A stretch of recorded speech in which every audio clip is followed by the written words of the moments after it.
ఓం నమో వెంకటేశాయ. ప్రకృతి తిరోధాయక వికృతిపురీ నాయక గోవింద గోవింద. సుకృత ఫలాధాయక స్వకృతపురీ పాలక గోవింద గోవింద. అక్షాధ్వనా విషయ సంఘ విషంగదక్షం భిక్షాటనాధిగత సౌఖ్యలవాభిభక్షం రక్షావిహీనమసదంతరభావభక్షం కక్షాశ్రయం కురు విభో విగతాత్మశిక్షం అని జగజ్జన్మస్థితిలయ కారణమైన శ్రీనివాస పరమాత్ముని భక్తిగా ప్రార్థించుకుంటూ శ్రీశుకుల వారు ఉపదేశం చేసిన శ్రీమన్మహాభాగవతం యొక్క అధ్యయన కార్యక్రమాన్ని మనం ప్రారంభించుకుందాము. ప్రారంభంలో యథాప్రకారం ప్రార్థనా శ్లోకాలను చదువుకుని మంగళాచరణం చేసుకుందాం. శ్రీ గురు ప్రార్థన. గురుర్బ్రహ్మా గురుర్విష్ణు గురుర్దేవో మహేశ్వరః గురుః సాక్షాత్ పరం బ్రహ్మ తస్మై శ్రీ గురవే నమః. శ్రీనివాస ప్రార్థన. శ్రీశైలశిఖరస్థాయ శ్రీభూసంయుక్తదేహినే శ్రీనిర్జితశశాంకాయ శ్రీనివాసాయ తే నమః. అథ సంకల్పః. శ్రీమదాదివరాహ క్షేత్రే విరాజమానస్య నిత్యశుద్ధ బుద్ధ ముక్త స్వభావస్య లీలాగృహీత విగ్రహస్య శ్రీ పద్మావతీ జానేః అనుగ్రహేణ అస్మాకం సర్వేషాం బుద్ధిశుద్ధ్యర్థం విద్యాభివృద్ధ్యర్థం భక్తి జ్ఞాన వైరాగ్యాది తదనుకూల సర్వసంపత్సమృద్ధ్యర్థం శ్రీ పరమేశ్వర ప్రీత్యర్థం శ్రీమద్భాగవత పాఠం కరిష్యామహే. అస్య శ్రీమద్భాగవత స్తోత్ర మహామంత్రస్య నారద ఋషిః బృహతి ఛందః శ్రీకృష్ణః పరమాత్మా దేవత బ్రహ్మ బీజం భక్తిశక్తిః జ్ఞానవైరాగ్యే కీలకం అస్మాకం శ్రీమద్భగవత్ప్రసాద సిద్ధ్యర్థే పాఠే వినియోగః ధ్యానం. నారాయణాఖ్యకపిలోస్రముఖోదసాప్యం ద్వైపాయనాప్తశుకగోపవిదుహ్యమానం సంసారసౌఖ్యలవసేవనయా క్షుధార్తాః శుద్ధం జనాః పిబత భాగవతం సుదుగ్ధం. శ్రీ గురుభ్యో నమః. కపిల రూపంలో వచ్చినటువంటి పరమాత్మ తన తల్లి దేవహూతికి, ఆ దేవహూతి లాంటి ఇతరుల మానవులందరికీ కూడా ఆత్మతత్వజ్ఞానానికి అనువైనటువంటి మార్గాన్ని ఉపదేశం చేస్తున్నాడు. ఆ ఉపదేశంలో భాగంగా ముందు భక్తి లక్షణాన్ని సంక్షేపంగా చెప్పాడు. భక్తి, ఆ భక్తి తాలూకు వ్యవహారాలు చెప్పాడు. చెప్పి దాని తరువాత తత్వాలను లెక్కగట్టి చూపించాడు. ఆ తత్వాలను లెక్కగట్టడం అనేది కొంచెం విస్తృతంగా చూపించి, ఈ తత్వాలను లెక్కగట్టినప్పుడు వచ్చినటువంటి అన్నిటికంటే గొప్పదైన ఆత్మతత్వం, దాన్ని అందుకోవటానికి సాధనాలను ఉపదేశం చేయాలి అనే అభిప్రాయంతో 28వ అధ్యాయాన్ని, తృతీయ స్కంధంలోని 28వ అధ్యాయాన్ని ప్రారంభం చేస్తున్నాడు. ఈ అధ్యాయంలో ప్రధానంగా కపిలుడు యోగాంగాలను యోగాంగం ద్వారా పరమాత్మ యొక్క సగుణ రూపాన్ని మనసులో ఉంచుకునేటువంటి విధానాలను, అందులో ఉండేటువంటి విశేషమైన అంశాలను ఉపదేశం చేయదలిచి దానికి తగ్గట్టుగా ఉపదేశాన్ని ఇలా ప్రారంభిస్తున్నాడు. శ్రీ భగవానువాచ, కపిల రూపంలో ఉండేటువంటి పరమాత్మ ఇలా చెప్తున్నాడు. యోగస్య లక్షణం వక్ష్యే సబీజస్య నృపాత్మజే మనో ఏనైవ విధినా ప్రసన్నం యాతి సత్పథం అని ప్రారంభించి, నృపాత్మజే, ఓ స్వయంభువ మనువు గారికి పుత్రిక అయినటువంటి ఓ దేవహూతి, యోగస్య లక్షణం వక్ష్యే, యోగం తాలూకు లక్షణాలను నేను చెప్పబోతున్నాను, జాగ్రత్తగా విను. ఈ యోగం 2 రకాలుగా ఉంటుంది అని చాలామందికి తెలుసు. సబీజం, నిర్బీజం అని 2 రకాలు. అందులో నేను ఇప్పుడు సబీజ యోగం తాలూకు లక్షణాన్ని చెప్పబోతున్నాను, జాగ్రత్తగా విను. సబీజ యోగం అంటేనే ఏదో ఒక అంశాన్ని ఆలంబనంగా తీసుకుని, ఆ ఆలంబనగా తీసుకున్నటువంటి అంశం మీద మనస్సును బలంగా నిలబెట్టడం, మనస్సు చెదిరిపోకుండా ఇటు అటు పోకుండా అట్టు పెట్టడం, ఆ ఆలంబనంగా తీసుకున్నటువంటి అంశాన్ని తప్ప మరొక విషయాన్ని మనసులోకి రానివ్వకపోవటం అని గనక అయినట్లయితే, అలాంటి సబీజ యోగం గురించి నేను వివరంగా చెప్తాను, జాగ్రత్తగా విను. ఈ సబీజ యోగం అనేది గనక సరిగ్గా అభ్యాసం చేసినట్లయితే మనస్సు ఏనైవ విధినా, ఈ విధానంతో ప్రసన్నం యాతి, మొదలు ప్రసన్నంగా మారుతుంది. ప్రసన్నంగా మారటం అంటే మనసులో సహజంగానే ఉండేటువంటి అలజడులు లాంటివన్నీ కూడా పూర్తిగా చల్లారిపోతాయి. మనసు ప్రసన్నంగా మారుతుంది. మనసు ప్రసన్నంగా మారినప్పుడు ప్రసన్నం యాతి సత్పథం, ఆ ప్రసన్నమైనటువంటి మనస్సు పరమాత్మ వైపుగా నడుస్తుంది. పరమాత్మను తెలుసుకోవటానికి యోగ్యమవుతుంది. పరమాత్మను తెలుసుకోవాలి అని ఆరాటపడుతుంది. వేరే ఆరాటాలతో అలజడులతో ఉండేటువంటి మనస్సు కుదురుగా కూర్చోమంటే కూర్చోదు, పరమాత్మను తెలుసుకోమంటే తెలుసుకోదు. చూద్దాం, పోనిద్దాం, తర్వాత కానిద్దాం, పనులన్నీ అయిన తర్వాత చూద్దాం, ఖాళీ ఉంటే చూద్దాం అనే మాటలు మాట్లాడుతూ ఉంటుంది. అలా కాకుండా ఈ సబీజ యోగ సాధన ద్వారా మనస్సును ప్రసన్నం చేసినట్లయితే, ఈ అలజడులేవి లేకుండా తయారు చేసినట్లయితే పరమాత్మను చూసేందుకు ఆరాటపడుతుంది, అటువైపుగా పయనిస్తుంది. అలాంటి సబీజ యోగాన్ని నేను నీకు చెబుతాను, జాగ్రత్తగా వినవలసింది అని పరమాత్మ యోగస్య లక్షణం వక్ష్యే సబీజస్య నృపాత్మజే మనో ఏనైవ విధినా ప్రసన్నం యాతి సత్పథం అనే ఈ శ్లోకంలో మొదలుపెట్టి చెప్తున్నాడు.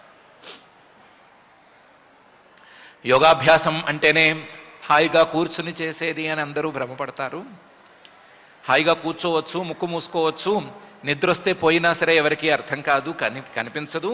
కళ్ళు మూసుకుని ఉంటారు కాబట్టి అది నిద్ర, ఇంకోటా తెలియదు, గురకొస్తేనే ప్రమాదం అని అందరూ భ్రమపడతారు. కానీ నిజమైన యోగాభ్యాసం అలా కూర్చోవటంతోనూ, పనులు మానేసుకుని కూర్చోవటంతోనూ, నిద్రపోవటంతోనూ ప్రారంభమవ్వదు. నిజమైన యోగాభ్యాసం ఎక్కడి నుంచి ప్రారంభమవుతుందో నేను చెప్తాను అని పరమాత్మ స్వధర్మాచరణం శక్త్యా విధర్మాచ్చ నివర్తనం దైవాల్లబ్ధేన సంతోష ఆత్మవిచరణార్చనం అనే శ్లోకంలో ప్రారంభించి చెప్తున్నాడు. అంటున్నాడు, నిజమైన యోగాభ్యాసం స్వధర్మాచరణతో ప్రారంభమవుతుంది. మనస్సును కుదుటపరుచుకోవటం లేదా మనస్సును అదుపులో ఉంచుకోవటం అనేది, మనస్సు రకరకాలుగా పరిగెత్తుతుంది కదా, రకరకాల పనులు చేయాలి అని తోస్తూ ఉంటుంది కదా, ఆ తోసే పనులన్నిటినీ ఆపేసి అటువైపు వెళ్లకుండా ధర్మ మార్గంలో పనులు చేయటం అనే దాంతో ప్రారంభం అవుతుంది. స్వధర్మాచరణం శక్త్యా, తనకు శక్తి ఎంత మేరకు ఉందో అంత మేరకు స్వధర్మాచరణం, తనకు శాస్త్రం ఏ ధర్మాన్ని ఆచరించవలసిందిగా చెప్పిందో ఆ ధర్మాన్ని ఆచరించటం అనేది యోగాభ్యాసంలో మొదటి మెట్టు. ఇదే మొదటి మెట్టు. అంతే తప్ప మానేసుకుని కూర్చుంటామంటే అది యోగాభ్యాసం కాదు. అది సహజమైన కాలక్షేపాలలో 150 కాలక్షేపాలలో ఒక కాలక్షేపం అవుతే అవ్వచ్చు. స్వధర్మాచరణం శక్త్యా, శక్తిని మించనక్కర్లేదు, కానీ శక్తికి ఏమాత్రం తగ్గను మాత్రం కూడదు. అలాంటి శక్తికి తగ్గనటువంటి యథాశక్తిగా చేసేటువంటి స్వధర్మాచరణం యోగాభ్యాసంలో మొదటి మెట్టు. దీనితో పాటుగా ఈ స్వధర్మాచరణకు అటు యోగాభ్యాసానికి రెండిటికి విరుద్ధంగా పనిచేసేటువంటి విధర్మాచ్చ నివర్తనం. ఈ ధర్మానికి విరుద్ధంగా ఉండేటువంటి అధర్మ మార్గం కానీ, ధర్మాచరణ చేయకుండా ఉండటం కానీ, ధర్మం లాంటి డాంబిక ధర్మాలను ఆచరించటం కానీ, లేదా ధర్మం అనే పేరుతో మోసాలు చేయటం కానీ, వీటన్నిటి నుంచి పూర్తిగా నివృత్తి అనేది కలిగిపోవాలి. వీటన్నిటి నుంచి పూర్తిగా బయటికి వచ్చేసేయాలి. కొంచెం కూడా విధర్మం అనేది ఉండకూడదు.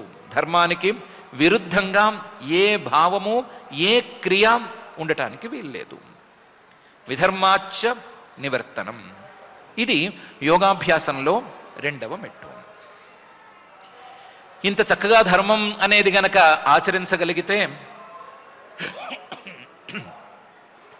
ఎవరికైనా సరే కోరిన కోరిక తీరుతుంది. హాయిగా కొత్త కొత్త కోరికలు కోరుకుంటూ ఉండొచ్చు, ఈ ధర్మాచరణతో ఆ కోరికలు తీర్చుకుంటూ ఉండొచ్చు అని అభిప్రాయం కలుగుతుంది. దానికి వ్యతిరేక దిశలో దైవాత్ లబ్ధేన సంతోష, దొరికిన దానితో తృప్తి పడటం, దొరికిన దాన్ని దొరికినట్లుగా స్వీకరించి యాక్సెప్ట్ చేసి దాంతో సంతోషంగా ఉండిపోవటం అనేదాన్ని దీనికి జోడించుకోవాలి, లేదా మూడవ స్టెప్ కింద పెట్టుకోవాలి. అంతే తప్ప ఈ ధర్మాచరణను మళ్ళీ కొత్త కొత్త కోరికలను కోరుకుని ఆ కోరికలను తీర్చుకోవటానికైతే వాడకూడదు అని పరమాత్మే చెప్తున్నాడు. దైవాత్ లబ్ధేన సంతోష అని. ఎప్పుడైతే దైవాల్లబ్ధేన సంతోష అనేది వచ్చిందో, ఉన్నదానితో తృప్తి పడటం అనేది వచ్చేస్తే ఇంకా కొత్తగా చేయాల్సిందేమీ లేదు అని మాత్రం భ్రమపడకూడదు. ఇంకా సాధించాల్సింది చాలా ఉంది.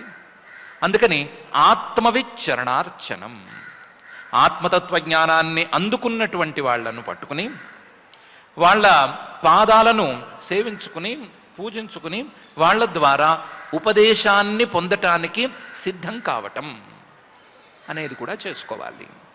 ఉన్నదాంతో సంతోషపడిపోమంటే చేసిన దాంతో సంతోషపడిపోమని అర్థం కాదు.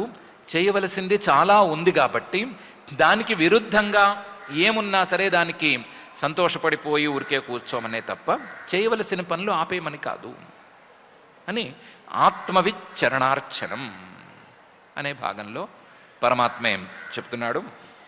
స్వధర్మాచరణం శక్త్యా, విధర్మాచ్చ నివర్తనం, దైవాల్లబ్ధేన సంతోష, ఆత్మవిచరణార్చనం అనేటువంటి 4 మెట్లు, మొదటి 4 మెట్లు యోగాభ్యాసానికి ఉన్నాయి అని ఈ శ్లోకంలో. ఇంకా అవ్వలేదు, 4 అనుకునేరు, ఇంకా 150 ఉన్నాయి. గ్రామ్యధర్మ నివృత్తిశ్చ మోక్షధర్మ రతిస్తథా మిత మేధ్యాదనం శశ్వత్ వివిక్త క్షేమ సేవనం అని ఇంకో 4 కూడా దీనికి ఉన్నాయి అని పై శ్లోకంలో చెప్తున్నాడు. గ్రామ్య ధర్మ నివృత్తిశ్చ, శాస్త్రాలు ఫలానా పనులు నీకు పనికిరావు అని గనక చెప్పినట్లయితే, ఫలానా పనులు నువ్వు చేయకూడదు అని చెప్పినట్లయితే వాటి నుంచి పూర్తిగా వెనక్కు మళ్ళటం. గ్రామ్య ధర్మ నివృత్తిశ్చ, గ్రామ్య ధర్మం అంటే నిందితమైనటువంటి ధర్మం, గ్రామాల్లో ఆచరించవలసిన ధర్మం అని కాదు. గ్రామ్య ధర్మం అంటే నిందిత ధర్మం, శాస్త్రాలు నిందించినటువంటి ధర్మం, ఆ ధర్మం నుండి పూర్తిగా మరలటం. అయితే ఇది విధర్మాచ్చ నివర్తనం అనే చోట చెప్పేశారు కదా, అంటే ఇది గ్రామ్య ధర్మ నివృత్తి అనే దాంట్లో ఏ అని పెట్టుకోవచ్చు, బి ఇంకోటి కూడా ఉంది.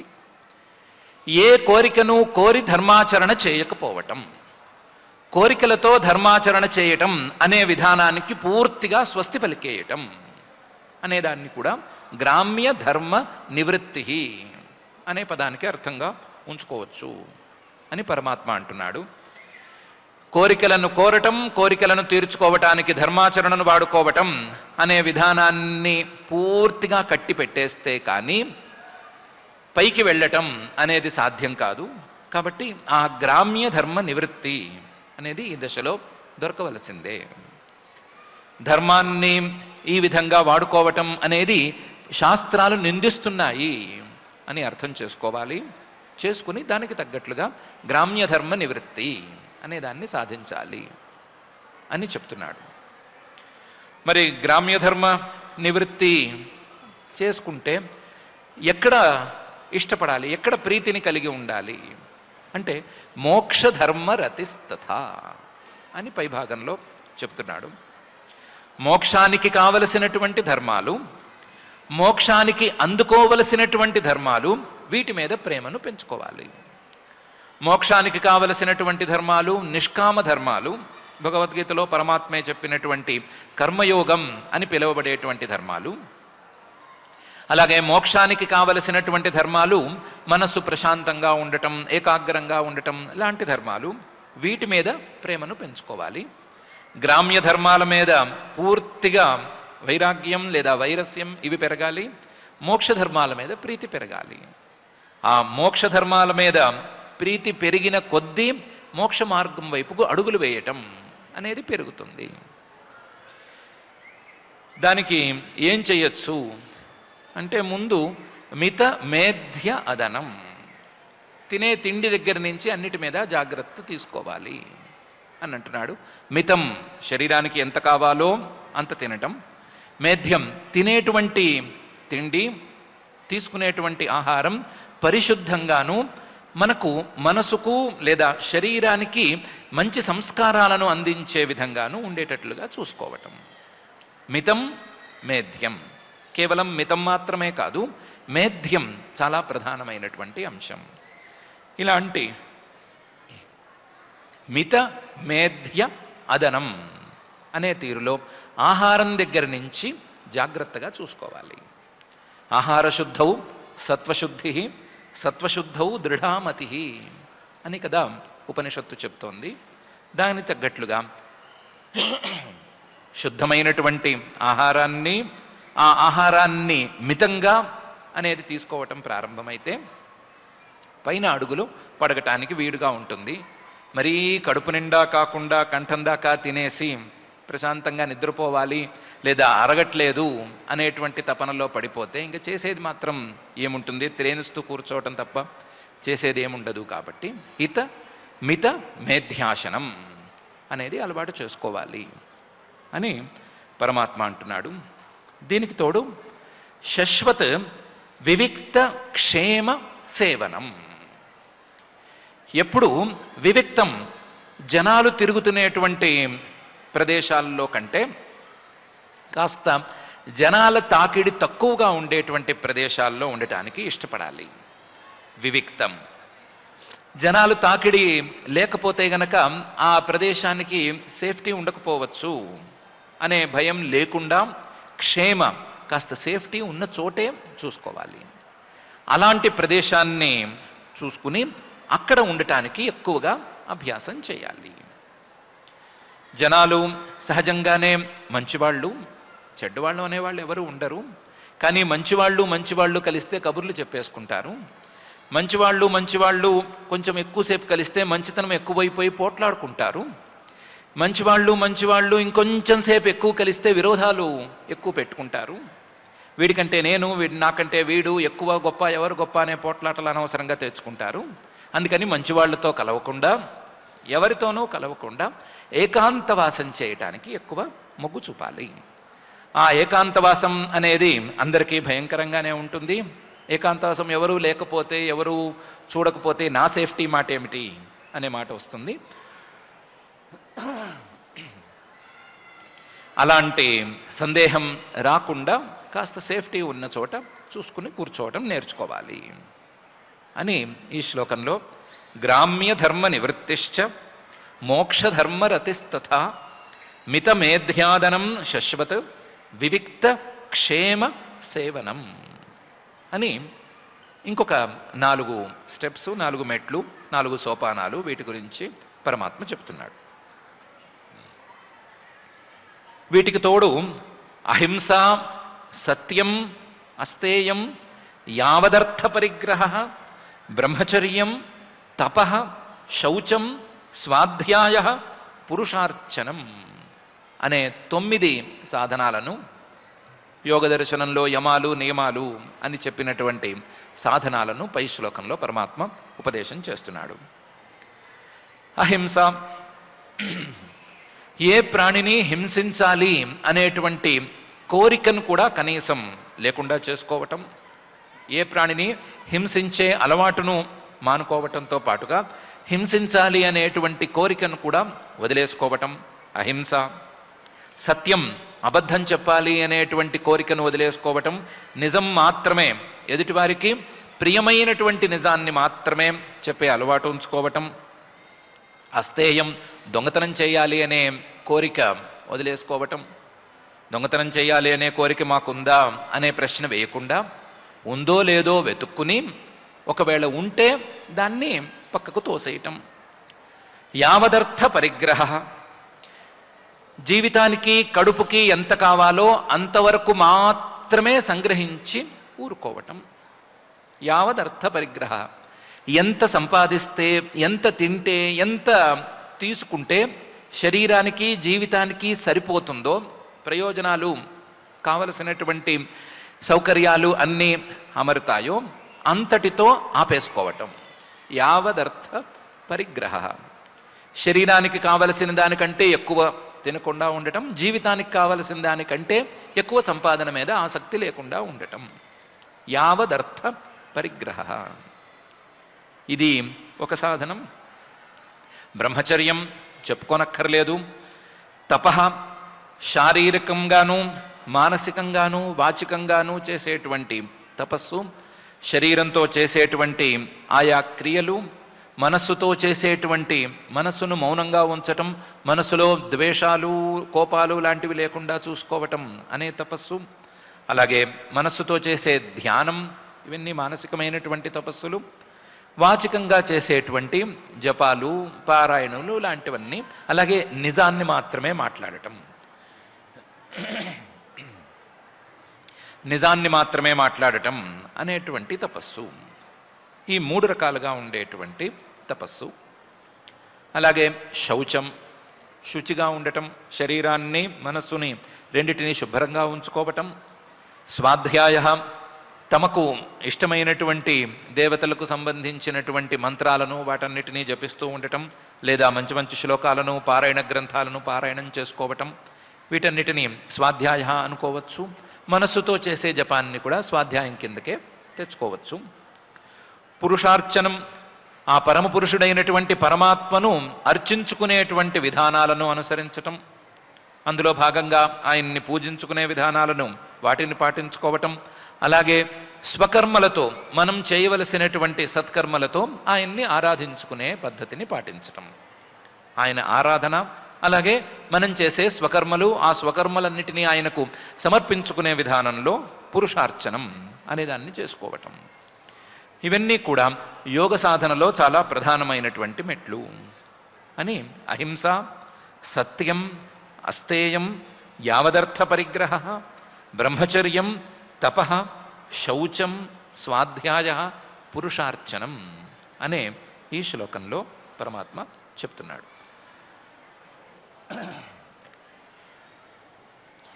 వీటన్నిటికంటే కొంచెం కష్టమైన సాధనాలు పైన చెప్పబోతున్నాను అని పైన అంటున్నాడు. మౌనం సదాసనజయ, స్థైర్యం ప్రాణజయ శనై, ప్రత్యాహారశ్చేంద్రియాణం విషయాన్ మనసా హృది అనే శ్లోకంలో మౌనం, మౌనంగా ఉండటం అనేది ప్రధానమైనటువంటి ఒక సాధనం. మౌనంగా ఉండటం అనేది కేవలం నోటితో మాత్రమే కాదు, మనస్సును కూడా మౌనంగా ఉంచటం, మనస్సును మాట్లాడనివ్వకుండా ఉంచటం, మనస్సు కదలకుండా మాట్లాడకుండా ఉండేటట్లు చూసుకోవటం. మనస్సు లోపల వాగుతూ ఉంటే దాని ప్రెషర్ తట్టుకోలేకే కదా బయటికి నోటికి పని చెప్తారు. అలా నోటికి పని చెప్పకుండా ఉండాలి అంటే మనసుకు కూడా పని చెప్పకుండా ఉండటం అనేటువంటి మౌనాన్ని సాధించటం మౌనం. అలాగే సదాసన జయ, ఏదో ఒక ఇష్టమైన ఆసనాన్ని ఒకదాన్ని సెలెక్ట్ చేసుకుని ఆ ఆసనంలో స్థిరత్వాన్ని సాధించటం, ఆసనాన్ని గెలవటం. సత్ ఆసన జయ, మంచి సౌకర్యవంతంగా ఉండేటువంటి ఆసనాన్ని గెలవటం. మోకాళ్ళు నొప్పులు ఉండేవాళ్ళు ఉంటారు, లేకపోతే ఫలానా ఆసనం పడదు అని ఉండేవాళ్ళు ఉంటారు. అవన్నీ చూసుకుని ఏ ఆసనంలో కూర్చుంటే ఇబ్బంది రాకుండా ఉంటుందో ఆ ఆసనాన్ని మొదలు సెలెక్ట్ చేసుకున్నటువంటి ఆసనంలో దాన్ని గెలిచే స్థాయిలో అభ్యాసం చేసుకోవటం. సదాసన జయ. ఈ సదాసన జయ అనే దాన్ని సరిగ్గా అర్థం చేసుకోవాలి. ఈ సదాసన జయం అనేది స్థైర్యం అనేది తెచ్చిపెట్టేలా ఉండాలి. ఒక్కసారి ఆసనంలో కూర్చుంటే కదలకుండా మెదలకుండా ఉండాలి. అంతే తప్ప ఊతినే ఊగిపోతూనో కదిలిపోతూనో ఉండటానికి వీల్లేదు. సదాసన జయ స్థైర్యం. ఈ స్థైర్యం అనేది వచ్చేసిన తర్వాత ప్రాణజయ శనై, ప్రాణాయామ విధానాల ద్వారా ప్రాణాన్ని గెలవటం, ప్రాణం మీద పట్టు సాధించటం. ప్రాణం మీద పట్టు రావాలి అంటే ఆసనం మీద పట్టు రావాలి. ఆసనం మీద పట్టు రావాలి అంటే ముందు మనస్సు మీద పట్టు రావాలి. మనస్సు మాట్లాడకుండా ఉంటే, మనస్సు అటు ఇటు తోయకుండా ఉంటే ముందు శరీరం కాసేపు కుదురుగా కూర్చుంటుంది. శరీరం కుదురుగా కూర్చుంటే శరీరంలో ఉండేటువంటి ప్రాణం ఎప్పుడు కదిలిపోతూ బయటికి వస్తూ లోపలికి వెళుతూ ఉండేటువంటి ప్రాణం కాస్త అదుపులోకి వస్తుంది. అలా అదుపులో వచ్చేటట్లుగా మౌనం, సదాసనజయ స్థైర్యం, ప్రాణజయ శనై అనే తీరులో వరుస క్రమంలో వెళ్ళాలి అని పరమాత్మ చెప్తున్నాడు. ప్రాణాయామం లేదా ప్రాణజయం అనేది సిద్ధించిన తర్వాత ప్రత్యాహారశ్చేంద్రియాణం విషయాత్ మనసా హృది, ఇంద్రియాలన్నిటినీ కూడా విషయాల మీద నుంచి మరల్చటం, విషయాల మీద నుంచి ఇంద్రియాలను లాక్కొచ్చేసేయటం, విషయాల మీదకు వెళ్లకుండా ఆ ఇంద్రియాలను తీసుకొచ్చి హృదయంలో స్థాపన చేసేయటం. విషయాల మీదకు పరిగెత్తే స్వభావం కలిగినటువంటి ఇంద్రియాలను విషయాల మీదకు పరిగెత్తనివ్వకుండా ఆ ఇంద్రియాలకు ఉండేటువంటి శక్తిని అంతటినీ కూడా మనస్సుకు ఆపాదన చేసి ఆ మనస్సును హృదయం అనే తన స్థానంలో, స్వస్థానంలో స్థిరంగా ఉంచటం. మనస్సు శక్తిని వేస్ట్ చేసేటువంటి ఇంద్రియాల శక్తుల్ని మళ్ళీ వెనక్కి లాగేయటం అనేటువంటి పని చేసుకోవాలి. ప్రత్యాహార అనే పేరుతో ప్రసిద్ధమైనటువంటి యోగాంగ సాధనం ఇది. ప్రత్యాహారశ్చేంద్రియాణం విషయాత్ మనసా హృది అనే తీరులో ఈ సంక్లిష్టమైన సాధనాలను కూడా చూసుకోవలసిందే అని పరమాత్మ అంటున్నాడు. ఇందాక 17 వచ్చినట్లయితే మౌనం 18, సదాసనజయ 19, స్థైర్యం 20, ప్రాణజయ 21, ప్రత్యాహారశ్చేంద్రియాణం విషయాన్ మనసా హృది అనేది 22. ఈ 22 కూడా ఈ శ్లోకంలో చెప్పిన వాటితో కలిసి యోగాభ్యాసానికి మెట్లు అని పరమాత్మ అంటున్నాడు.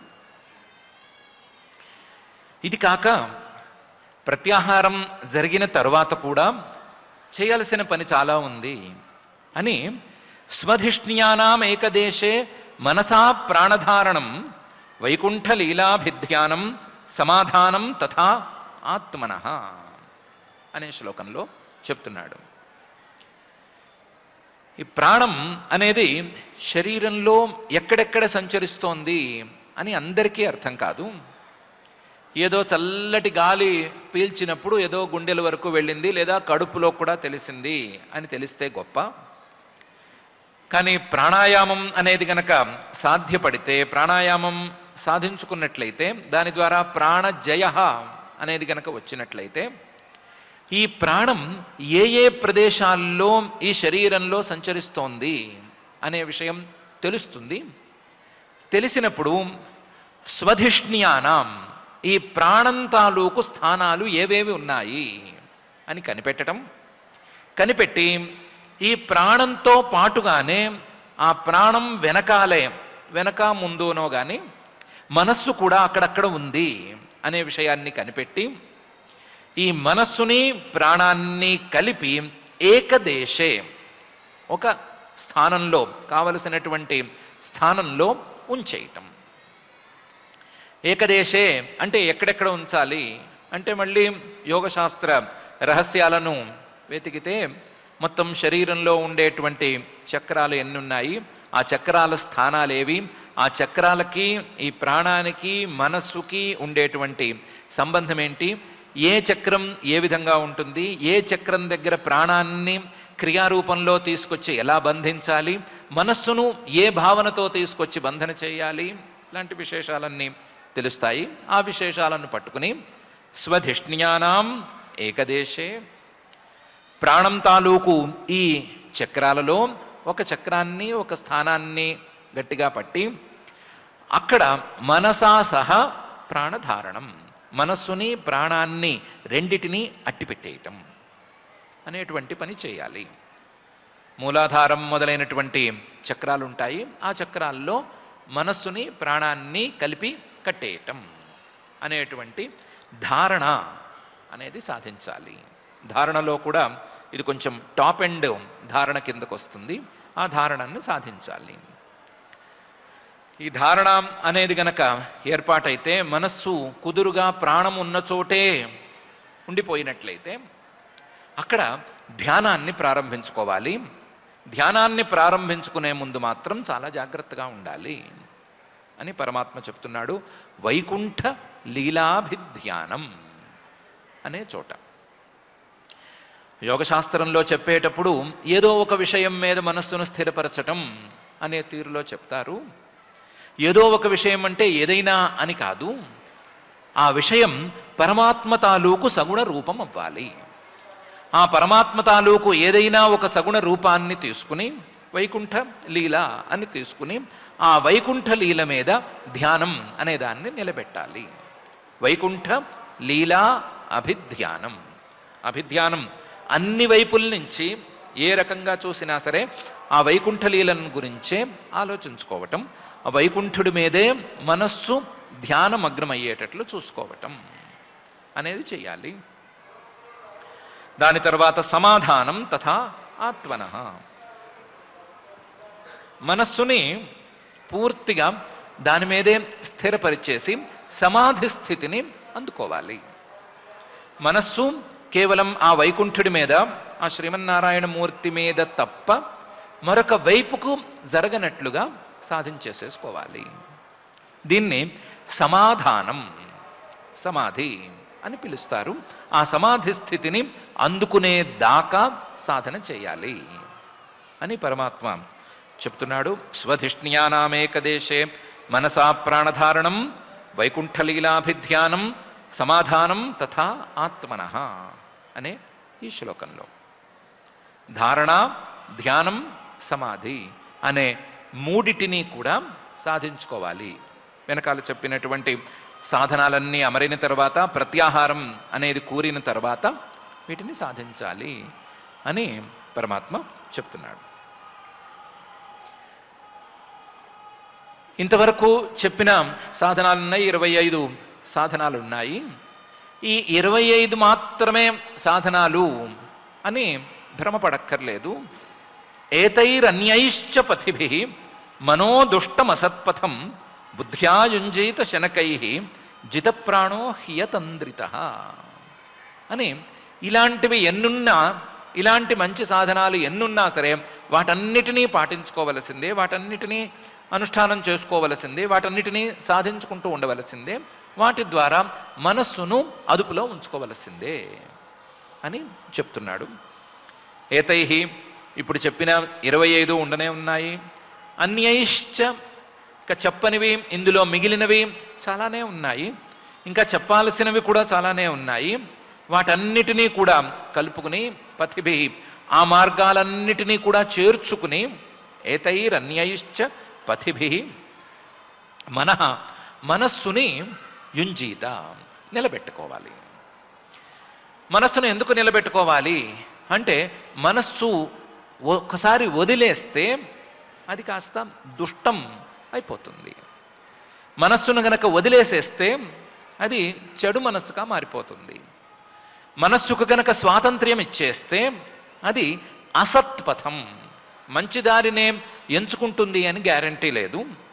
మంచిదారిని ఎంచుకోవచ్చు, కోకపోవచ్చు. మంచిదారిని ఎంచుకోనప్పుడు అది అసత్పథం, చెడుదారిని ఎంచుకుంటే గనక అది ఆ వ్యక్తిని చాలా పాడు చేస్తుంది. కాబట్టి మనసుకు స్వాతంత్ర్యం ఇవ్వటం అనేది సజెస్టబుల్ కాదు. కాబట్టి మనో యుంజీత, మనస్సును నిగ్రహించుకోవటం అనేదే ఉత్తమం. మనోదుష్టం అసత్పథం బుద్ధ్యా యుంజీత. ఒకవేళ గనక మనస్సు ఆల్రెడీ అసన్మార్గంలో, చెడు మార్గంలో సంచరించడానికి అలవాటు పడ్డా సరే ఏం పర్వాలేదు, దాన్ని బుద్ధ్యా, నిశ్చయంతో, బుద్ధితో యుంజీత, నిలబెట్టుకోవచ్చు.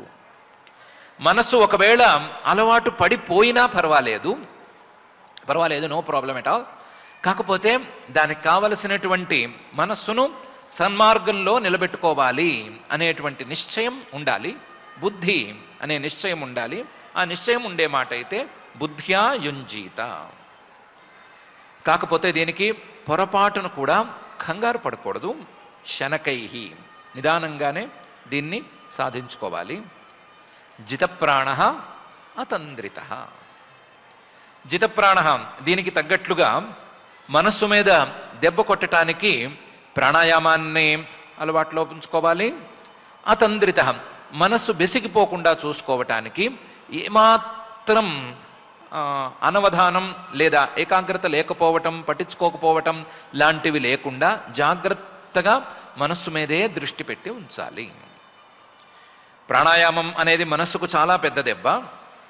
ప్రాణం అనేది ఇష్టం వచ్చినట్లు సంచరిస్తూ ఉన్నంతకాలం మనస్సు కూడా తన ఇష్టం వచ్చినట్లు బయటికి లోపలికి ఇష్టం వచ్చినట్టు తిరుగుతుంది. యథేష్టంగా ప్రాణము ఇది ఒడంబడికి వచ్చినట్లుగా ఇష్టం వచ్చినట్లు ఉంటాయి. అలా కాకుండా మనస్సుకు తోకలాంటి ప్రాణాన్ని గనక గట్టిగా పట్టుకోగలిగితే మనస్సుకు కూడా ఆడటానికి ఏమీ ఉండదు. కోతిలాంటి మనస్సు కూడా ఇంకా ఆడటానికి ఏమీ లేక కాస్త కుదురుగా ఉంటుంది. ఆ కుదురుగా ఉండే సమయంలో జాగ్రత్త వహిస్తే సరిపోతుంది. కుదురుగా ఉన్నటువంటి కోతిని కదల్చకుండా మళ్ళీ పాడు చేయకుండా ఉంటే చాలు, అది కాస్త సన్మార్గంలోకి నడిచిపోతుంది. దానికి తగ్గ నిర్ణయం తీసుకోవటం, ఆ నిర్ణయానికి తగినట్లుగా ప్రాణాయామం లాంటి సాధనలు చేసుకోవటం, చేసే సాధనను బెసిగిపోనివ్వకుండా, పాడు కానివ్వకుండా చూసుకోవటం అని చేస్తే సరిపోతుంది అని పరమాత్మే ఏతైరన్యైశ్చ పథిభిః మనోదుష్టమసత్పథం బుద్ధ్యా యుంజీత శనకైః జితప్రాణో హ్యతంద్రితః అని ఈ శ్లోకంలో చెప్తున్నాడు. ఇక మీద ఒకవేళ మనస్సును సన్మార్గంలో నడిపించుకోవాలన్నా లేదా మనస్సుని సన్మార్గంలో కాక అసన్మార్గంలో నడుస్తూ ఉన్నదాన్ని వెనక్కి తేవాలన్నా ఈ సాధనాలన్నీ సరిపోతాయి. మనస్సు ఒకసారి సన్మార్గంలోకి వచ్చిన తరువాత మాత్రం చేయవలసిన పనులను చెప్తాను అని శుచౌ దేశే ప్రతిష్టాప్య విజితాసన ఆసనం తస్మిన్ స్వస్తి సమాసీనః రుజుకాయః సమభ్యసేత్ అని ప్రారంభించి మనస్సు కుదుట పడిన తరువాత చేయవలసినటువంటి సాధనలను గురించి పరమాత్మ చెప్తున్నాడు. అంటున్నాడు శుచౌ దేశే ప్రతిష్టాప్య. ముందు పరిశుభ్రంగా ఉండేటువంటి ప్రదేశాన్ని ఎంచుకోవాలి. దాని గురించి ఇంతకుముందే ఒకసారి చెప్పుకున్నాం కదా. ఆ చెప్పుకున్నటువంటి వివిక్త క్షేమ అనే ప్రదేశం అని చెప్పుకున్నాం కదా. ఆ ప్రదేశంలో శుచౌ దేశే ప్రతిష్టాప్య ఆసనం, ఒక ఆసనాన్ని, సౌకర్యవంతంగా ఉండేటువంటి ఆసనాన్ని ఏర్పాటు చేసుకోవాలి. మరీ మెత్తగా ఉండకూడదు, మరీ గట్టిగా ఉండకూడదు. కింద దర్భల మీద చర్మం లాంటిది, కృష్ణాజనం లాంటిది, దాని మీద ఒక మెత్తగా ఉండేటువంటి బట్ట అనే 3 వరుసగా వేసుకోవాలి. ప్రతిష్టాప్య, ఒకవేళ కృష్ణాజనం లాంటివి వేసుకోవటం గనక నిషిద్ధమైతే గనక దాని జోలికి వెళ్ళనక్కర్లేదు. అది లేకపోయినా పర్వాలేదు. కాస్త బట్ట మాత్రం ఉంటే సరిపోతుంది. శుచౌ దేశే ప్రతిష్టాప్య ఆసనం విజితాసన. దాని మీద కూర్చుని ముందుగా ఒక ఆసనాన్ని అభ్యాసం చేయాలి. ఆ ఆసనం అనేదాన్ని రకరకాల ఆసనాలను ట్రై చేసుకోవచ్చు. కానీ అన్నిటికంటే కూడా కాస్తంత సౌకర్యవంతంగా ఉండేటువంటి ఆసనం స్వస్తికాసనం. కాబట్టి తస్మిన్ స్వస్తి సమాసీన, స్వస్తికాసనంలో కూర్చుని ఆ ఆసనాన్ని గెలిచి, అంటే ఆ ఆసనంలో స్థిరత్వాన్ని సాధించి పైన సాధన చేసుకోవాలి. తస్మిన్ స్వస్తి సమాసీన. స్వస్తికాసనం అనే ఒక ఆసనం ఉంది, ఆ ఆసనాన్ని సాధించి పెట్టాలి. ఆ ఆసనంలో రుజుకాయ, శరీరాన్ని నిటారుగా ఉంచి సమభ్యసేత్, అభ్యాసాన్ని ప్రారంభించాలి. మరి ఒంగుని కాస్త ఏమైనా గోడ లాంటిది దొరికితే జారగిలబడి అవన్నీ ఉంటే నిద్ర వస్తుంది. కాబట్టి నిద్ర వచ్చేందుకు వీలుగా లేకుండా కాస్తంత రుజుకాయ, మనస్సు శరీరము రెండు రుజువుగా ఉండేటట్లు ఏర్పాటు చేసుకోవాలి అని పరమాత్మ శుచౌ దేశే ప్రతిష్టాప్య విజితాసన ఆసనం తస్మిన్ స్వస్తి సమాసేన రుజుకాయ సమభ్యసేత్ అని ఈ శ్లోకంలో అంటున్నాడు. తస్మిన్ స్వస్తి సమాసేన అనే ముక్క ద్వారా స్వస్తికాసనంలోనైనా కూర్చోవచ్చు అని అంటున్నాడు. లేదా ఏ ఆసనం సుఖంగా ఉంటుందో, స్వస్తిగా ఉంటుందో ఆ ఆసనంలోనైనా కూర్చోవచ్చు అని రెండు రకాలుగాను చెప్తున్నాడు. రుజుకాయ అనేది మాత్రం ప్రధానం అని చెప్తున్నాడు. స్వస్తికాసనం గురించి కూడా 2-3 రకాల విధానాలు ఉన్నట్లున్నాయి. అందులో ఒక విధానం ప్రకారం చూస్తే ఊరు జంఘాంతర ఆదాయ పాదాగ్రే జానుమధ్యగే యోగినో యదవస్థానం స్వస్తికం తద్విదుర్బుధా అనే విధానం చూసుకుంటే గనక మోకాళ్ళ మధ్యలోకి పాదాలు చేరిపోయేటట్లు ఉండాలి. 2 మోకాళ్ళ మధ్యలో అరికాళ్ళు చేరేటట్లు ఉండాలి.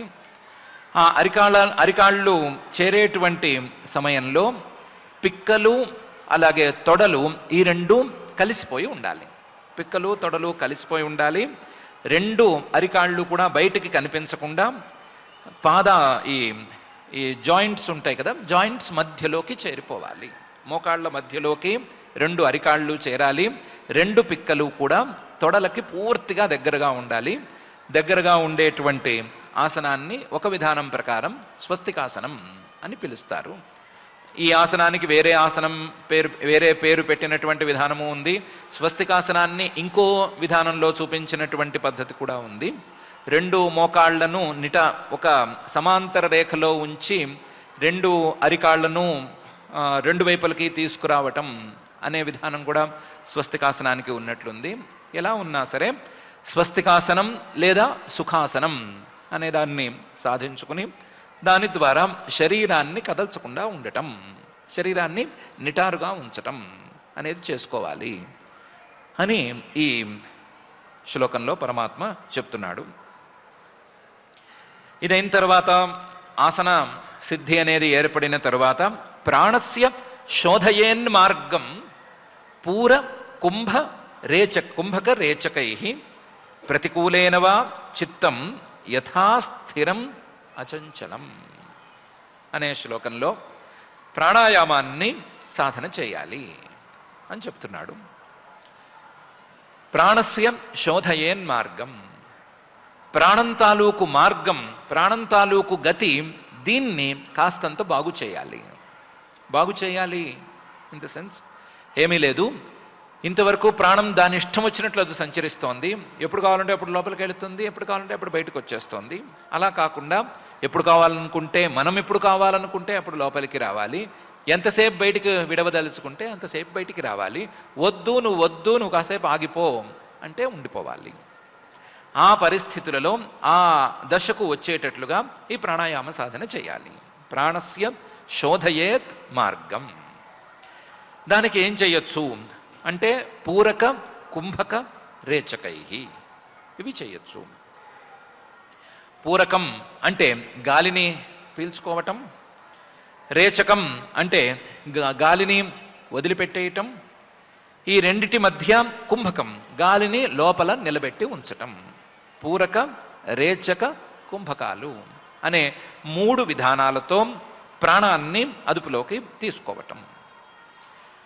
ఈ పూరక, రేచక, కుంభకాలను చేసేటప్పుడు దీనికి ప్రతికూలేనవా, వీటన్నిటికీ ప్రతికూలంగా ఇంకొక విధానంలో కూడా ప్రయత్నం చేసుకోవచ్చు. అంటే అసలు పూరక, కుంభక, రేచకాలు అనేవి లేకుండా కేవల కుంభకం అనేదాన్ని కూడా సాధించుకోవచ్చు. గాలిని నిలబెట్టేయటం, గాలితో అవసరమే లేకుండా చేసేయటం అనే స్థితిని సాధించుకోవచ్చు. లేదంటే ప్రతికూలేనవా, ముందు ఎడమ ముక్కు రంధ్రంతో గాలిని పీల్చి కాసేపు లోపల గాలిని నిలబెట్టి కుడి ముక్కుతో వదిలేసి మళ్ళీ కుడి ముక్కుతో గాలిని పీల్చి కాసేపు గాలిని నిలబెట్టి లోపల మళ్ళీ ఎడమ ముక్కుతో వదిలేయటం అనేటువంటి ప్రతికూల ప్రాణాయామం అనేదాన్ని చేయొచ్చు. దేనికి దానికి లెక్కలున్నాయి, ఎంతసేపు పీల్చాలి, ఎంతసేపు ఉంచాలి, ఎంతసేపు వదలాలి అనే రేషియోలు ఇవన్నీ ఉన్నాయి. అవన్నీ వేరువేరు ప్రకరణాలలో తెలుసుకోవచ్చు. తెలుసుకుని ప్రతికూలైనవా ప్రాణాయామాన్ని సాధించాలి. ప్రాణాయామాన్ని సాధించటం అనేది చాలా మంచిదే. సిద్ధులు అందులో దానివల్ల చాలా అందుతాయి అని అంటారు. దాని రుచి చూద్దాము అని అనుకోకూడదు. ప్రాణాయామం ద్వారా వచ్చే సిద్ధులేమీ అక్కర్లేదు. చిత్తం యథాస్థిరం అచంచలం స్యాత్ తథా. ఆ ప్రాణాయామాన్ని కేవలం మనస్సు స్థిరంగా ఉంచటం అనే ప్రయోజనం కోసం వాడాలి. మనస్సు సహజంగా చంచలంగా ఉండేటువంటిది. ఆ చంచలంగా ఉండేటువంటి మనస్సు అచంచలంగా అంటే కదలకుండా స్థిరంగా ఒక చోట నిలబడేటట్లుగా తయారవ్వటం అనే స్థితిని సాధించటం కోసం ఈ ప్రాణాయామాన్ని సాధన చేసుకోవాలి అని. ప్రాణస్య శోధయేన్మార్గం పూర కుంభక రేచకై ప్రతికూలేన వా చిత్తం యథా స్థిరం అచంచలం అనే శ్లోకంలో పరమాత్మ చెప్తున్నాడు. అన్నిటికంటే ముఖ్యమైనది మనస్సు స్థిరపడటం. దానికంటే కూడా చాలా రెట్లు ముఖ్యమైనది ఒకసారి స్థిరంగా ఉండేటువంటి మనస్సు, స్థిరంగా మారిన మనస్సు మళ్ళీ చంచలంగా మారకపోవటం అనేది. మనస్సు స్థిరపడటం కూడా పర్వాలేదేమో కానీ స్థిరపడినటువంటి మనస్సు మళ్ళీ చంచలమైపోవటం అనేది చాలా వరస్ట్. కాబట్టి అచంచలంగా మళ్ళీ దానికి చాంచల్యం రాకుండా ఉండేటట్లుగా ఈ ప్రాణాయామాన్ని సాధించాలి. ప్రాణాయామాన్ని దానికి పరిమితం చేసేసుకోవాలి అని ఈ శ్లోకంలో పరమాత్మ చెప్తున్నాడు. చెబుతూ మనోచిరాత్ స్యాద్ విరజం జితశ్వాసస్య యోగినః వాయువగ్నిభ్యాం యథా లోహం ధ్మాతం త్యజతి వైమలం అని పై శ్లోకంలో ఈ ప్రాణాయామం తాలూకు ఫలితం చాలా గట్టిగా ఉంటుంది. ప్రాణాయామం ద్వారా మనస్సు ఖచ్చితంగా కుదుట పడుతుంది అని చెప్తున్నాడు. ప్రాణాయామం చేస్తే మనస్సు ఎందుకు కుదుట పడుతుంది అని చాలామందికి సందేహం ఉంటుంది. అలాంటి సందేహం ఉండే మాట అయితే ఏదైనా ఒక లోహాన్ని, బంగారం కావచ్చు, ఇనుము కావచ్చు, దాన్ని కరిగించడానికి ఏం చేస్తారు అని చూసుకోవాలి. లేదా ఏదైనా ఒక లోహంలో ఏదైనా మాలిన్యం ఉండే మాట అయితే, ఆ లోహం కాక వేరే ఏమైనా పదార్థాలు కలిసిన మాట అయితే వాటిని శోధన చేయటానికి ఏం చేస్తారు అని చూసుకోవాలి. ఏం చేస్తారు అంటే ముందు నిప్పు వెలిగిస్తారు. వెలిగించి ఆ నిప్పు లేదా ఆ అగ్ని లేదా ఆ వేడి ఆ లోహానికే తాగేటట్లుగా ఊత్తారు. వాయువగ్నిభ్యాం ధ్మాతం, వాయువు ద్వారా ఆ ఉష్ణశక్తి అనేది దాని మీద పడటం అనేది జరిగితే యథా లోహం త్యజతి వైమలం. లోహం, బంగారము, ఇనుము ఏదైనా సరే, ఏ లోహమైనా సరే దానికి ఏదో ఆ మెల్టింగ్ పాయింట్ అది ఉంటుంది. ఆ పాయింట్ని రీచ్ అయినప్పుడు త్యజతి వైమలం, తనలో ఉండేటువంటి మాలిన్యాన్ని విడిచిపెడుతుంది. తనలో ఉండే మాలిన్యాన్ని విడిగా చూపిస్తుంది. అంతవరకు మాలిన్యంతో కలిసి ఉండేటువంటి ఆ లోహం ఈ వాయువు అగ్ని ఈ రెండు కలిస్తే మాలిన్యాన్ని విడిచిపెడుతోంది కదా. అలాగే మనః అచిరాత్ స్యాద్ విరజం, మనసులో ఎన్నెన్నో మాలిన్యాలు కలిసి ఉన్నాయి, ఎన్నెన్నో ఉన్నాయి. ఆ మాలిన్యాలన్నీ తొలగిపోవాలి అంటే ఈ ప్రాణాయామ ప్రక్రియ అనేది చేసి తీరాలి. ఈ ప్రాణాయామ ప్రక్రియ ద్వారా గనక ప్రాణశక్తిని రెగ్యులరైజ్ చేస్తే, ప్రాణశక్తిని అదుపులోకి తీసుకుంటే, ఆ ప్రాణశక్తితో ఒకసారి ఊది ఊది పెడితే, లోహం మీదకు ఉష్ణశక్తిని ఊదినట్లుగా ఊది ఊది పెడితే ఈ మనసు కూడా కరుగుతుంది. కరిగిన మనసులో ఉండేటువంటి మాలిన్యాలన్నీ పక్కకి తొలగిపోతాయి అని మనః అచిరాత్ స్యాత్ విరజం. మనస్సు పూర్తిగా విరజం, ఏ మాలిన్యము లేనటువంటి స్థాయిని అందుకుంటుంది. మనసుకుండే మాలిన్యాలలో ప్రధానమైన మాలిన్యం చాంచల్యం అనే మాలిన్యం. మనసులో ఉండేటువంటి ప్రధానమైన లోపం ఇదే లోపం, చాంచల్యం అనే లోపం. ఆ చాంచల్యం పోయి స్థిరంగా మారుతుంది. మనః అచిరాత్ స్యాత్ విరజం జితశ్వాసస్య యోగినః. ప్రాణాయామం గనక చేస్తే ఆ యోగాభ్యాసం ద్వారా వచ్చేటువంటి ఆ వేడికి మనస్సు కరిగి తీరుతుంది. వాయువగ్నిభ్యాం యథాలోహం ధ్మాతం త్యజతి వై మలం అని పరమాత్మ ఈ శ్లోకంలో ప్రాణాయామం ద్వారా మనస్సుకు చాంచల్యం పోయి స్థిరత్వం ఏర్పడుతుంది. దాంతోపాటుగా మనస్సులోని ఇతర మాలిన్యాలన్నీ తొలగిపోయి మనస్సు పరిశుద్ధమవుతుంది అని దృష్టాంతపూర్వకంగా చెప్తున్నాడు. చెప్పి ప్రాణాయామైర్దహేద్దోషాన్ ధారణాభిశ్చ కిల్బిషాన్ ప్రత్యాహారేణ సంసర్గాన్ ధ్యానేన అనీశ్వరాన్ గుణాన్ అని పై శ్లోకంలో ప్రాణాయామం, ధారణ, ధ్యానం, సమాధి అనే నాలుగిటి ద్వారా ఏం సాధించవచ్చు అనే అంశాన్ని గురించి చెప్తున్నాడు. ప్రాణాయామైర్దహేద్దోషాన్ ఇప్పుడే చెప్పుకున్నాం కదా, ప్రాణాయామం చేస్తే మనసులో ఉండేటువంటి మాలిన్యాలన్నీ పక్కకి వెళ్ళిపోతాయి. ప్రాణాయామై దహేత్ దోషాన్. ప్రాణాయామం చేస్తే ఇందాక లోహం కరిగినట్లుగా ఆ కరిగిన లోహంలో మాలిన్యాలు పక్కకు వచ్చినట్లు కూడా కాదు. ఈ ప్రాణాయామం చేస్తే మనసులోని దోషాలన్నీ కూడా మండిపోతాయి, మండి కాలి బూడిదైపోతాయి. ప్రాణాయామైర్ దహేత్ దోషాన్ ధారణాభిశ్చ కిల్బిషాన్. ప్రాణాయామం తర్వాత చేసేటువంటి ధారణ ద్వారా లోపల ఉండే ఎప్పుడెప్పుడో చేసినటువంటి పాపాలు ఇవన్నీ పోతాయి. ప్రత్యాహారేణ సంసర్గాన్.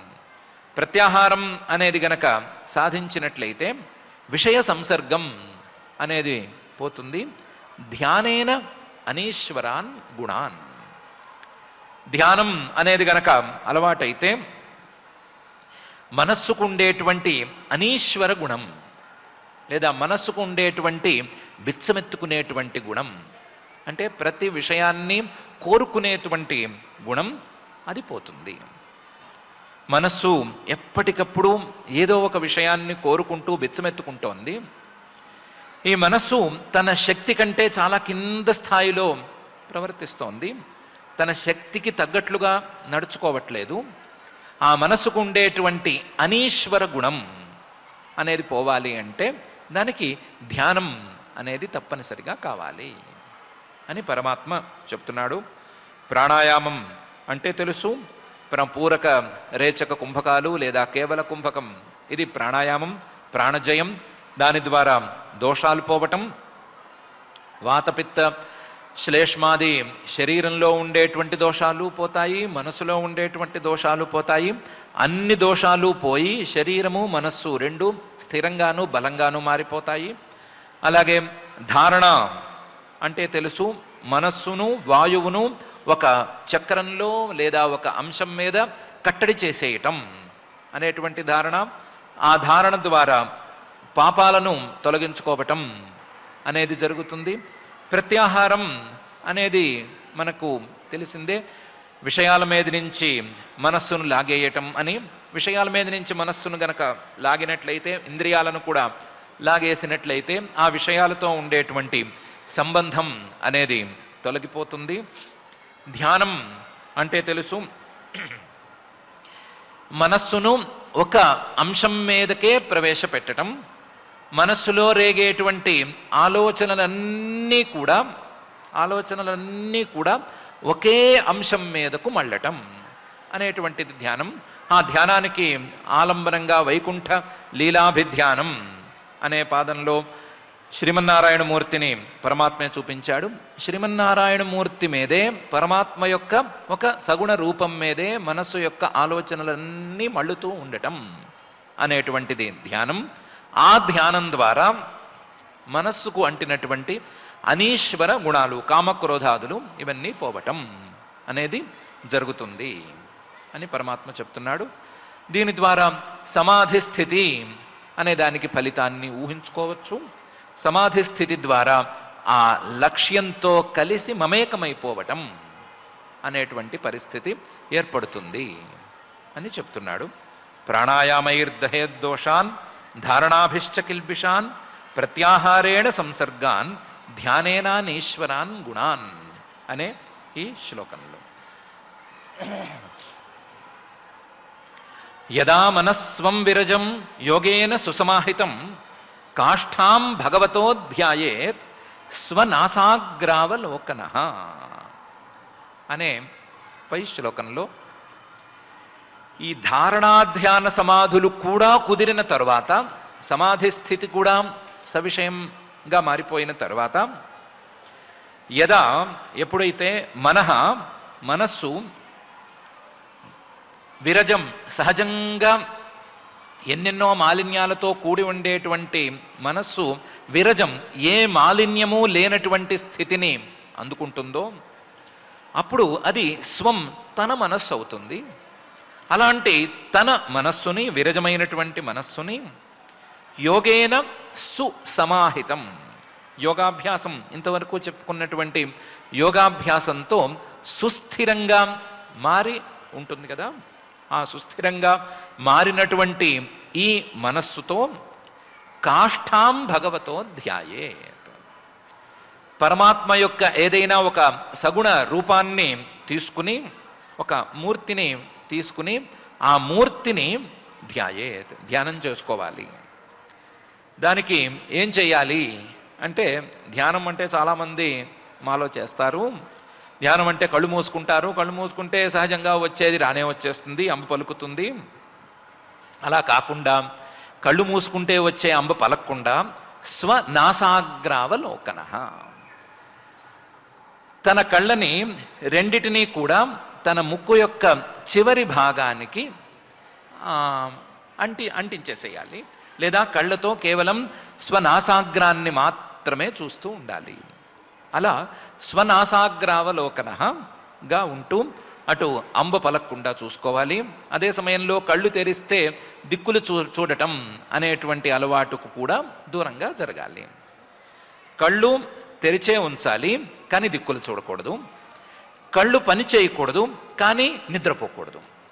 రెండే ఆప్షన్స్ కదా, కళ్ళు పనిచేస్తే దిక్కులు చూడడం, కళ్ళు పని చేయకపోతే నిద్రపోతూ కలలను కనటం, ఇనే కదా ఇంతవరకు ఉండేది. అలా కాదు, కళ్ళు పనిచేయాలి కానీ దిక్కులు చూడకూడదు, కళ్ళు ఒకే అంశాన్ని చూడాలి కానీ నిద్ర మాత్రం కూడదు. అలాంటి పరిస్థితిని సాధించి స్వనాసాగ్రావలోకనః కాష్ఠాం భగవతః ధ్యాయే, అది ఒక చిన్న మూర్తి అయినా చాలు, చిన్న రూపమైనా చాలు, పైన చెప్పబోయేటువంటి అంశాలలో ఏదైనా ఒక అంశమైనా చాలు అని. యదా మనస్స్వం విరజం యోగేన సుసమాహితం కాష్ఠాం భగవతో ధ్యాయేత్ స్వనాసాగ్రావలోకనః అని ఈ శ్లోకంలో పరమాత్మ అంటున్నాడు. ఎలాంటి మూర్తిని ధ్యానం చేసుకోవాలి అంటే ఆయనే చెప్తున్నాడు. ప్రసన్న వదనాంభోజం పద్మగర్భారుణేక్షణం నీలోత్పల దళశ్యామం శంఖ చక్ర గదాధరం అనే శ్లోకంతో మొదలుపెట్టి, ప్రసన్న వదనాంభోజం, ఆ ధ్యానం చేసేటువంటి రూపం తాలూకు ముఖం చాలా ప్రసన్నంగాను విచ్చుకుని కాస్త చిరునవ్వు నవ్వుతున్నట్లుగాను ఉండాలి. ప్రసన్నంగా ఉండకుండా కోపంగా ఉండే మూర్తిని ధ్యానం చేస్తే ఏం ఫలితం? మనం ధ్యానం చేసే మూర్తి ప్రసన్నంగా ఉండాలి. ప్రసన్న వదనాంభోజం పద్మగర్భారుణే క్షణం. ఎర్రని తామర పువ్వు తీసుకుంటే ఆ తామర పువ్వు మధ్యలో చాలా ఎర్రగా ఉంటుంది, చివరికి వచ్చేసరికి ఆ ఎరుపు కాస్త తగ్గిపోతుంది కదా. ఆ మధ్యలో ఉండేటువంటి ఎరుపు మనం ధ్యానంలో చూసేటువంటి మూర్తి తాలూకు కళ్ళకు చివర ఉండాలి. కనుల కొనలు అంటారు కదా, ఆ కొనల్లో ఆ ఎరుపు ఉండాలి. ఎరుపు జీరలు స్పష్టంగా కనిపించాలి. పద్మగర్భారుణే క్షణం. నీలోత్పల దళశ్యామం. నల్లటి కలువలు, నీలం రంగులో ఉండేటువంటి కలువలు అవి తీసుకుంటే ఆ రేకులు లేదా రేఖలు ఏమాత్రం శ్యామంగా నీలంగా నల్లగా ఉంటాయో ఆ రంగులో ఉండేటువంటి మూర్తిని మనసులోకి తీసుకోవాలి. శంఖ చక్ర గదాధరం.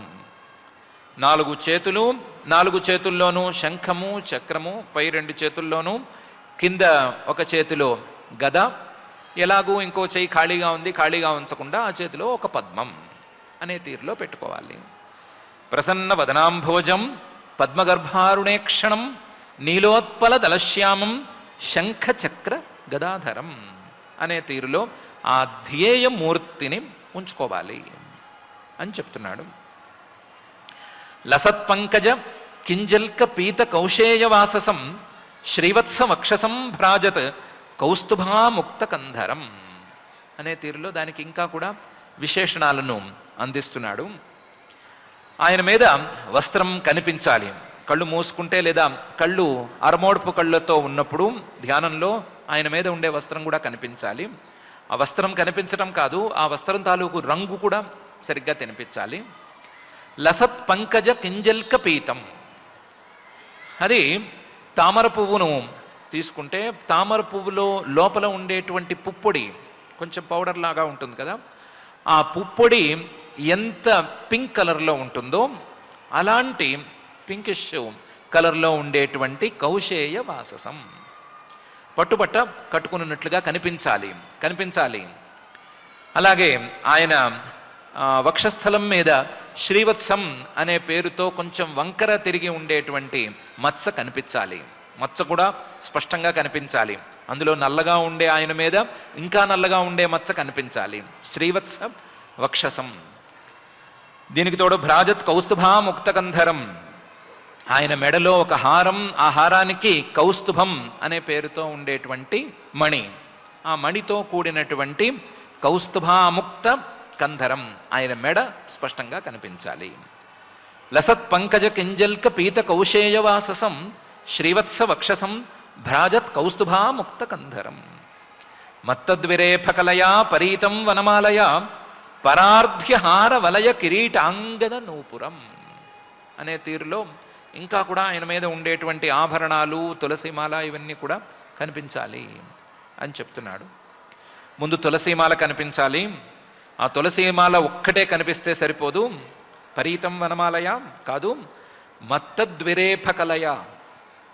ఆ తులసి మీద ఈ తుమ్మెదలు వాలుతూ ఉండాలి. ఆ తుమ్మెదలు మొత్తం చాలా మత్తెక్కి ఉండాలి. ఎందుకంటే ఆ తులసిలోనూ అలాగే తులసితో కట్టినటువంటి మిగతా పూల మీద ఉండేటువంటి మకరాందాన్ని గ్రోలి అవి చాలా మత్తెక్కి ఉంటాయి. ఆ మత్తెక్కిన తొమ్మిదలు కనిపించాలి. మత్తద్విరేఫ. దీనికి తోడు అవి మంద్రంగా చేసేటువంటి శబ్దం ఉంది కదా, హరి హరి హరి హరి అని శబ్దాలు చేస్తాయి అన్నారు కదా, ఆ శబ్దం కూడా వినిపించాలి. మత్తద్విరేఫ కలయ. మత్తెక్కిన తుమ్మెదలు కనిపించాలి, అంటే తుమ్మెదలు వాటి మత్తు కనిపించాలి. అవి చేసేటువంటి మంద్రమైన కలహ అంటే మంద్ర శబ్దం, ఆ మంద్ర శబ్దం హరిహరి అనే తీరులో వినిపించాలి. ఆ తుమ్మెదలతో కూడినటువంటి పరీతం వనమాలయ. తులసిమాల కూడా విడిగా కనిపించాలి. తులసిమాల మాత్రమే కనిపిస్తే సరిపోదు, తులసిమాల వేసుకున్న స్వామి కూడా కనిపించాలి అని మత్తద్విరేఫ కలయా పరీతం వనమాలయ. ఇవి కాక ఆయన వేసుకున్నటువంటి పరార్ధ్య హారం, వెలకట్టలేనటువంటి హారం, ఇది కనిపించాలి. వలయం, ఆయన గాజుల్లాంటివి బ్రేస్లెట్లు అవి తొడుక్కుంటాడు కదా సహజంగానే, అవి కనిపించాలి. కిరీటం అది కనిపించి తీరాలి. అంగద భుజకీర్తులు అవి కనిపించాలి. నూపురం, కాలికి పట్టాలు కూడా ఉంటాయి ఆయనకి, పట్టీలు అంటారు, అవి కూడా కనిపించాలి. పరార్ధ్య హార వలయ కిరీట అంగద నూపురం అనే తీరులో ఆయన మీద ఉండేటువంటి ఆభరణాలన్నీ కనిపించాలి అని పరమాత్మే చెప్తున్నాడు. దానికి తోడు కాంచీ గుణోల్లసశ్రోణిం హృదయాంభోజ విష్టరం దర్శనీయతమం శాంతం మనో నయన వర్ధనం అనే శ్లోకంలో ఎలాంటి రూపాన్ని చూడాలి అనే విషయం మీద ఇంకా కూడా క్లారిటీ ఇస్తున్నాడు. కాంచీ గుణోల్లసశ్రోణిం, ఆయన నడుము భాగం చాలా స్పష్టంగా కనిపించాలి. ఆ నడుము భాగం మీద కాంచీ గుణం, ఆయన బంగారు మొలతాడు కట్టుకుని ఉంటాడు కదా, ఆ మొలతాడు ఖచ్చితంగా కనిపించాలి. కాంచీ గుణోల్లసశ్రోణిం, కాంచీ గుణం ఆయన కట్టుకున్న బంగారు మొలతాడు కంటే ఆయన ఆ బంగారు మొలతాడు కట్టుకున్నటువంటి ప్రదేశం ఉంది కదా, ఆ నడుము ప్రదేశం అదే బాగుండాలి, బాగున్నట్టు కనిపించాలి. అంతే తప్ప బంగారం కదా డిజైన్ ఏంటి అని చూస్తూ అక్కడ కాలక్షేపం చేయకూడదు. ఈ డిజైన్ మనం ఏమైనా వేరే దానికి వాడుకోవచ్చా అలాంటి ఆలోచనలు అక్కడ పనికిరావు. కాంచీ గుణోల్లసశ్రోణిం, ఆ అందమైన నడుమును చూడాలి. దానికి తోడు హృదయాంభోజ విష్టరం, ఆయన ఎక్కడ కూర్చున్నాడు అంటే ఏడో శేష తల్పం మీద కూర్చున్నాడు అనో, సింహాసనం మీద కూర్చున్నాడు అనో ఇలా చూడకూడదు. హృదయాంభోజ విష్టరం, నా హృదయం అనేది ఒక పద్మమైతే ఆ పద్మంలో కూర్చునున్నాడు అని చూసుకోవాలి. నా హృదయంలోనే ఉన్నాడు అని చూడాలి. హృదయాంభోజ విష్టరం చూసేటప్పుడు దర్శనీయతమం అనే తీరులో చూసుకోవాలి. చూడవలసిన వాళ్ళల్లో కల్లా నెంబర్ 1 ఎవరు అంటే దర్శనీయం అంటే చూడదగిన చూడవలసినటువంటి వస్తువులు వ్యక్తులు ఏమైనా కావచ్చు. వాటన్నిటికల్లా నంబర్ 1 చూడవలసింది ఏది అంటే ఈయనే అన్నట్లుండాలి. దర్శనీయతమం, ఈయన ఎందుకు దర్శనీయతమం అయ్యాడు, కాస్త బంగారం ఎక్కువ వేసుకున్నాడు కదా అని అంటే అద కాదు. దర్శనీయతమం శాంతం, ఈయన్ని తప్ప మిగతావి ఏవి చూసినా సరే మనసుకి శాంతి కలగదు. వాటిల్లో కూడా శాంతి అనేది ఏమీ లేదు. అవన్నీ కూడా త్రిగుణాత్మకమైనటువంటి మూల ప్రకృతి తాలూకు ప్రభావాలు మాత్రమే, వికారాలు మాత్రమే. వాటిల్లో శాంతి అనేది లేదు. ఈయన శాంతంగా ఉన్నాడు కాబట్టి ఈయన్ని దర్శనీయతమం అనే తీరులో చూడాలి. దర్శనీయతమం శాంతం.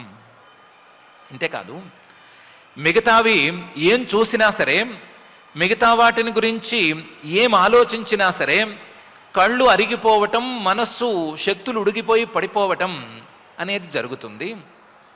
ఎంతో ఇష్టంగా చూడ్డానికి వెళ్ళినా సరే చూసిన కొద్దీ ఏమవుతుంది అంటే మన ప్రమేయం లేకుండానే కళ్ళు మూతలు పడిపోతూ ఉంటాయి. 3 గంటల మించి ఏం చూస్తారు, 6 గంటల మించి ఏం చూస్తారు? రాత్రల్లా షోల మీద షోలు వేస్తే చూడగలరా? ఎవరైనా చూడగలరా? ఖచ్చితంగా కళ్ళు మూతలు పడిపోవలసిందే కదా. ఎందుకు కళ్ళు మూతలు పడిపోతున్నాయి అంటే అవి ఆ కళ్ళను పాడు చేస్తున్నాయి. ఏ విషయాన్ని గురించి ఆలోచించినా సరే మనస్సు ఇంకా శక్తి లేనట్టుగా నిద్రలోకి జారిపోతోంది కదా. ఎందుకు జారిపోతోంది అంటే మనస్సుకు ఉండేటువంటి శక్తిని ఆ విషయాలు హరించేసేస్తున్నాయి. కాబట్టి మనం దర్శనీయాలు, మనం చూడవలసినవి అనుకున్నవన్నీ కూడా ఇటు కళ్ళకి అటు మనస్సుకి రెండిటికీ హాని చేస్తున్నాయి. ఈ స్వామి మాత్రం అలాంటి వాడు కాడు. దర్శనీయతమం శాంతం, శాంతంగా ఉండటంతో పాటుగా మనోనయన వర్ధనం, మనస్సుని కళ్ళని వాటి శక్తిని పెంచేటట్లు చేస్తాడు. లేదా మనస్సే కళ్ళైతే గనక ఆ మనోనయనాన్ని, మనోనేత్రాలను పెంచుతాడు. ఆ మనోనేత్రాలకు శక్తిని పెంచుతాడు. శాంతంగా ఉండేటువంటి స్వామి రూపాన్ని గనక మనస్సుతో చూసినట్లయితే మనస్సుకు శక్తి పెరుగుతుందే కానీ మనస్సు శక్తి అనేది ఉడికిపోదు. కాబట్టి ఈయన దర్శనీయతమం, చూడవలసిన చూడదగిన వాటిల్లో కల్లా కూడా చాలా చాలా పెద్ద స్థాయి వాడు. ఇలాంటి వాడిని మనసులో చూసుకోవాలి. అందులోనూ కాంచీగుణోల్లసశ్రోణిం హృదయాంభోజ విష్టరం దర్శనీయతమం శాంతం మనోనయన వర్ధనం అని ఈ శ్లోకంలో పరమాత్మే చెప్తున్నాడు. ఇంకా కూడా చాలా చాలా చెప్తున్నాడు. ఎలాంటి రూపాన్ని ధ్యానం చేయాలి అని చెప్తున్నాడు.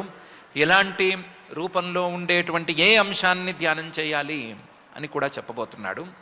వాటన్నిటినీ అయితే మనం జాగ్రత్తగానే వింటాము.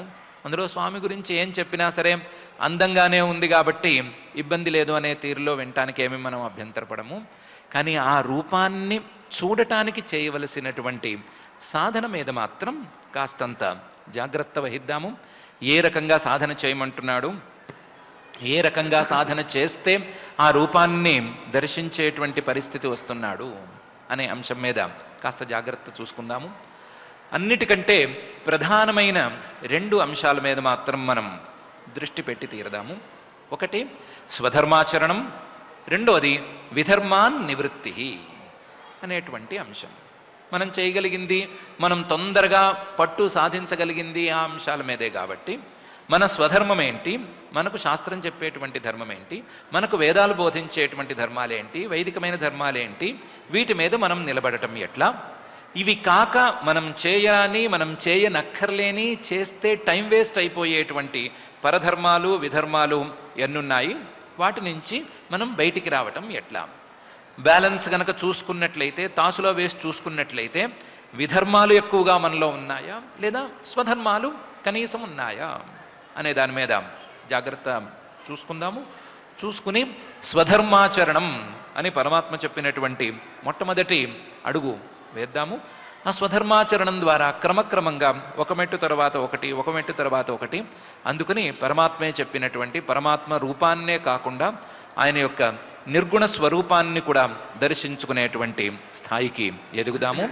మనల్ని ఆ స్థాయిలోకి తీసుకెళ్లవలసిందిగా, ఆ దారిలో ఉంచవలసిందిగా మాత్రం ఆ జగజ్జన్మ స్థితిలయ కారణమైన శ్రీనివాస పరమాత్మని భక్తిగా ప్రార్థన చేసుకుందాము. ఆ ప్రార్థనతో ఈ రోజుకి పారాయణ కార్యక్రమాన్ని ప్రారంభించుకుందాం. ఓం నమో వెంకటేశాయ. ఇంతవరకు ఆచార్యులు చెప్పినటువంటి ఆ పరమాత్మని మన హృదయ కమలంలో నిలుపుకుంటూ శ్రద్ధగా శ్రీమద్ భాగవతంలో తృతీయ స్కంధంలో 28వ అధ్యాయంలో మొదటి శ్లోకం దగ్గర నుంచి పారాయణ చేసుకుందాం. అథ శ్రీమద్భాగవతే పారమహంస్యాం సంహితాయాం తృతీయ స్కంధే అష్టావింశోऽధ్యాయః శ్రీభగవానువాచ యోగస్య లక్షణం వక్ష్యే సబీజస్య నృపాత్మజే మనో యేనైవ విధినా ప్రసన్నం యాతి సత్పథం స్వధర్మాచరణం శక్త్యా విధర్మాచ నివర్తనం దైవాల్లబ్ధేన సంతోషః ఆత్మవిచ్చరణార్చనం గ్రామ్యధర్మ నివృత్తిశ్చ మోక్షధర్మరతిస్తథా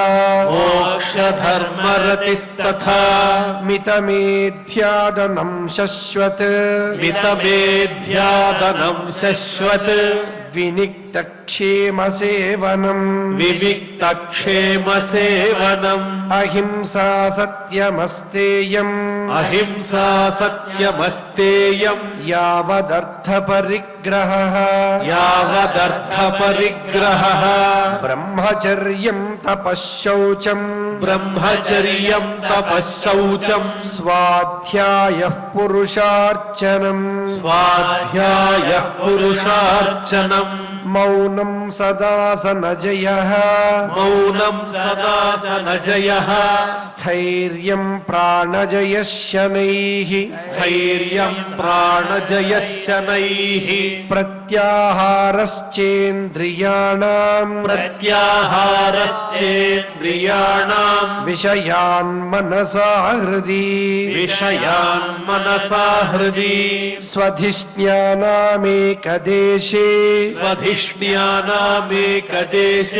మనసా ప్రాణధారణం మనసా ప్రాణధారణం వైకుంఠలీలాభిధ్యానం వైకుంఠలీలాభిధ్యానం సమాధానం తథాత్మనః సమాధానం తథాత్మనః ఏతైరన్యైశ్చ పథిభిః ఏతైరన్యైశ్చ పథిభిః మనోదుష్టమసత్పథం మనోదుష్టమసత్పథం బుద్ధ్యా యుంజీత శనకైః బుద్ధ్యా యుంజీత శనకైః జితప్రాణో హ్యతంద్రితః జితప్రాణో హ్యతంద్రితః శుచౌ దేశే ప్రతిష్ఠాప్య శుచౌ దేశే ప్రతిష్ఠాప్య విజితాసన ఆసనం విజితాసన ఆసనం తస్మిన్ స్వస్తి సమాసీనః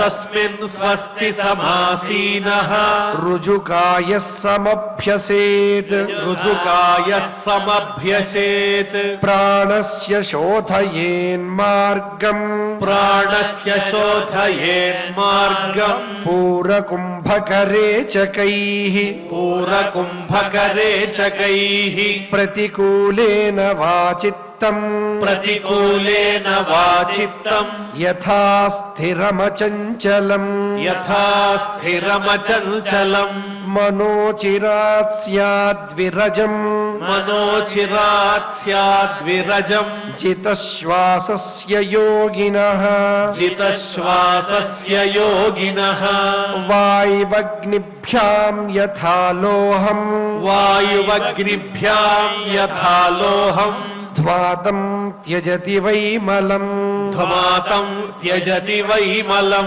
ప్రాణాయామైర్దహేద్దోషాన్ ప్రాణాయామైర్దహేద్దోషాన్ ధారణాభిశ్చ కిల్బిషాన్ ధారణాభిశ్చ కిల్బిషాన్ ప్రత్యాహారేణ సంసర్గాన్ ప్రత్యాహారేణ సంసర్గాన్ ధ్యానేనానీశ్వరాన్ గుణాన్ ధ్యానేనానీశ్వరాన్ గుణాన్ యదా మనస్వం విరజం యదా మనస్వం విరజం యోగేన సుసమాహితం యోగేన సుసమాహితం కాష్ఠాం భగవతో ధ్యాయేత్ కాష్ఠాం భగవతో ధ్యాయేత్ స్వనాసాగ్రావలోకనః స్వనాసాగ్రావలోకనః ప్రసన్నవదనాం భోజం ప్రసన్నవదనాం భోజం పద్మగర్భారుణేక్షణం పద్మగర్భారుణేక్షణం నీలోత్పలదళశ్యామం నీలోత్పలదళశ్యామం శంఖచక్రగదాధరం శంఖచక్రగదాధరం లసత్పంకజకింజల్క లసత్పంకజకింజల్క పీతకౌశేయవాససం పీతకౌశేయవాససం లసత్పంకజకింజల్క పీతకౌశేయవాససం లసత్పంకజకింజల్క పీతకౌశేయవాససం శ్రీవత్సవక్షసంభ్రాజత్ శ్రీవత్సవక్షసంభ్రాజత్ కౌస్తుభాముక్తకంధరం కౌస్తుభాముక్తకంధరం మత్తద్విరేఫకలయా మత్తద్విరేఫకలయా పరీతం వనమాలయా పరీతం వనమాలయా పరార్థ్యహారవలయా పరార్థ్యహారవలయ కిరీటాంగదనూపురం కిరీటాంగదనూపురం పరార్థ్యహారవలయ కిరీటాంగదనూపురం పరార్థ్యహారవలయ కిరీటాంగదనూపురం కాంచీగుణోల్లసశ్రోణిం కాంచీగుణోల్లసశ్రోణిం హృదయాంభోజవిష్టరం హృదయాంభోజవిష్టరం దర్శనీయతమం శాంతం దర్శనీయతమం శాంతం మనోనయనవర్ధనం మనోనయనవర్ధనం इति इति श्रीमद्भागवते श्रीमद्भागवते पारमहंस्यां संहितायां पारमहंस्यां संहितायां तृतीयस्कन्धे तृतीयस्कन्धे अष्टाविंशाध्याये अष्टाविंशाध्याये श्लोकाः శ్లోకాః. పారాయణ కార్యక్రమాన్ని భక్తి శ్రద్ధలతో పరిపూర్ణం చేసుకున్నాం. ఇప్పుడు అందరం కలిసి క్షమా ప్రార్థనాదులు పలుకుదాం. అథ క్షమా ప్రార్థనా యదక్షరపదభ్రష్టం మాత్రాహీనం చ యద్భవేత్ తత్సర్వం క్షమ్యతాం దేవ నారాయణ నమోస్తుతే. अथ भगवत्समर्पणम् कायेन वाचा मनसेन्द्रियैर्वा बुद्ध्यात्मना वा प्रकृते स्वभावात् करोमि यद्यत् सकलं परस्मै नारायणायेति समर्पयामि. अथ लोकक्षेम प्रार्थना. सर्वे भवन्तु सुखिनः सर्वे सन्तु निरामयाः सर्वे भद्राणि पश्यन्तु मा कश्चित् दुःखभाग् भवेत्. अथ मङ्गलम् श्रियः कान्ताय कल्याणनिधये निधयेऽर्थिनाम् श्रीवेङ्कटनिवासाय श्रीनिवासाय मङ्गलम्.